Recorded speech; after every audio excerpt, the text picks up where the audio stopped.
ताजा ताजा हमारे देश के हमारे प्रधानमंत्री जी विश्व गुरु बन के उभरे हैं। पूरे 1 साल तक ये प्रचार करते रहे कि अब तो देश विश्व गुरु बन गया, और उसका उन्होंने लॉजिक दिया था कि G20 देश में से पूरी दुनिया के पैमाने पर भारत में ही भारत का नेतृत्व मोदी का था कि उन्होंने इसको चुना और उसको ये महान जिम्मेदारी थी। और उसकी उपलब्धियों में हमारे गिनाया गया कि अब दुनिया की नजर है कि जितने भी विवाद हो रहे हैं उसको उसकी मध्यस्थता करने का काम अपना भारत करेगा। भारत के ऊपर अपना नजर टिकी हुई है। और ताजा ताजा उसकी पोल खुली है। पोल तो अब बहुत कुछ खुलती जा रही है। G20 देशों में कनाडा एक देश है जहां से कि हमारे देश की सबसे ज्यादा रेवेन्यू कलेक्शन है, और भुगतान संतुलन के मामले में भी वो देश हमारे यहाँ सबसे अपना टॉप पर आता है, सर्वोपरि आता है। और उसके प्रधानमंत्री से G20 सम्मेलन में भी द्विपक्षीय वार्तालाप नहीं हुआ, और वो यहां से गए।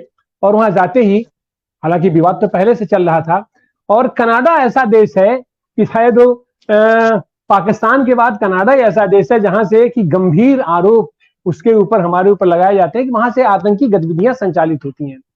और अभी अभी जो मुद्दा उभर के आया है कि वहां का एक नागरिक है, मैं जिसको खालिस्तान समर्थक माना जाता है, हरदीप सिंह निज्जर की वहां हत्या हुई है, और उसको लेकर के वहां का प्रधानमंत्री सदन में वो बयान देते हैं। और उतना ही नहीं, भारत की आज जो स्थिति है, अपने आसपास के देशों में ही किसी से इसकी दोस्ती नहीं है, किसी से अच्छे संबंध नहीं है। अगर हम इर्द गिर्द उठाकर देखें, पाकिस्तान देखें, लंका देखें, बांग्लादेश देखें, बर्मा देखें, नेपाल देखें, चीन, और चीन को संतुलन करने के लिए हमारे पास अपना विदेशी नीति ये कहती है कि इसको संतुलन करने के लिए हमको पश्चिम देशों पर निर्भरता हमारी कुछ ज्यादा बढ़ जाती है। लेकिन पश्चिम देशों की स्थिति यह है कि इस स्थिति में कनाडा के साथ अमेरिका खड़ा है, ब्रिटेन खड़ा है, न्यूजीलैंड खड़ा है, और ऑस्ट्रेलिया खड़ा है। तो फिर हम कहां खड़े हैं? हम अपने अगल बगल अपने पड़ोसी देश में भी हमारा कोई मित्र नहीं है, बाहर भी हमारा कोई मित्र नहीं है।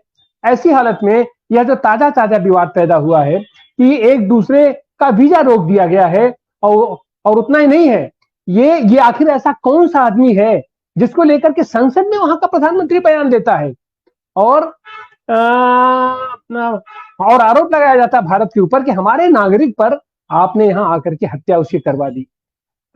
ये मामला बहुत गंभीर मामला है। गंभीर मामला ऐसे बन जाता है, अगर कहीं कोई आतंकी है भी, अगर कहीं कोई राजनीति का अंग है भी, तो हम किसी देश में घुस करके उसकी हत्या करने वाले कौन होते हैं? और अगर हम नहीं किए हैं, और अगर ये आरोप हमारे ऊपर लग रहा है, तो यह तो गंभीर आरोप है। इसका जवाब देना चाहिए, इसका डिप्लोमेटिक जवाब देना चाहिए।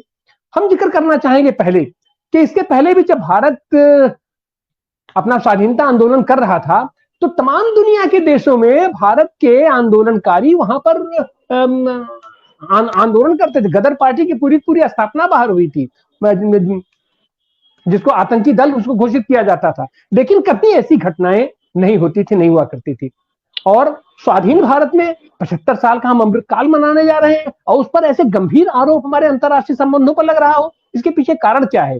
इसके पीछे कारण एक तो ये समझ में आता है कि राजनीतिक मनसा, राजनीतिक इच्छा शक्ति और ब्यूरोक्रेट राजनीतिक इच्छा शक्ति का हो, ये कोई जरूरी नहीं है। राजनीतिक इच्छा शक्ति के लोग, हमारे कभी विदेश मंत्री अटल बिहारी वाजपेयी हुआ करते थे, तरह तरह के लोग हुआ करते थे हमारे यहाँ विदेश मंत्री। लेकिन आज की तारीख में एक ब्यूरोक्रेट है।